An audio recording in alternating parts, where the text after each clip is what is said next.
নবীর দরবারে কবুল হবে, ইমামে হুসাইনের দরবারে কবুল হবে। কুল কায়নাত একসাথে হয়ে গেলেও তার একটা ক্যাশও আপনারা কি করতে পারবেন না। নারে তাকবীর, নারে রিসালাত, নারে হায়দারি। আমি বক্তব্য যেহেতু সব জায়গায় যাচ্ছে, আমি আমার নবীর বাগানের মালিক, নবী যতদিন চাইবেন খেদমত করে যাব। কোন মায়ের ছেলে আমাদের সামনে দাঁড়াইতে পারবে না।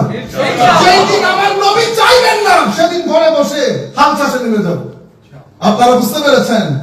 আজকের দিন পর্যন্ত হেন কোন যুবক আমাদের সাথে 2 মিনিট সময় কাটিয়েছে, কিন্তু আকীদার মধ্যে মহব্বতের বার্তা নিয়ে উঠে নাই, একটা যুবক পাবেন।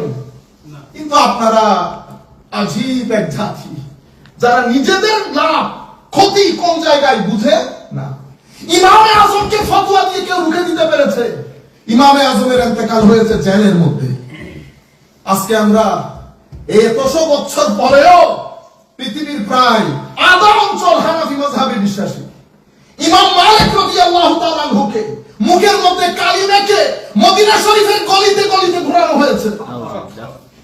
মসজিদে নববীর মধ্যে নামাজ পড়তে দেওয়া হয় নাই। সেই ইমাম মালিক কই? ইমাম মালিক কেউ এই জায়গা থেকে বঞ্চিত করতে পেরেছে?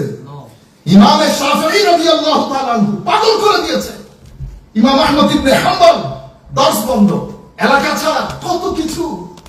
শরীয়তের ইমাম ইমাম আবুল হাসান শাযিলি রাদিয়াল্লাহু আনহু সমুদ্রের মধ্যে, আপনারা হিজবুল বাহার পড়েন না সবাই, সেটা নৌকার মধ্যে লিখেছে। কেন জানেন?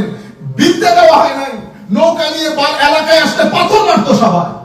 জুন্নুন মাসরি রাদিয়াল্লাহু তাআলা আনহু যেই সুফি কওল স্টেটমেন্ট না পড়লে তাসাউফ পূর্ণ হয় না। ইমাম সাহাল তুস্তারি রাদিয়াল্লাহু তাআলা আনহু কুফরের ফতোয়া দেওয়া হয়েছে। আজীব জাতি আমরা, শিক্ষা নাই আমাদের, আমরা উপদেশ হাসিল করতে চাই না। সেই কারণে আমি বলবো, আমরা প্রত্যেকে রাতে সিজদার মধ্যে পড়ে আমার নবীর দরবার থেকে আমরা হেদায়েত কামনা করি। আনফরচুনেটলি আমরা কেউ আমার চাচা, কেউ দাদা, কেউ বাবা প্রশংসা করতে করতে করতে করতে আমাদের রাত চলে যায়। আমার নবী আসে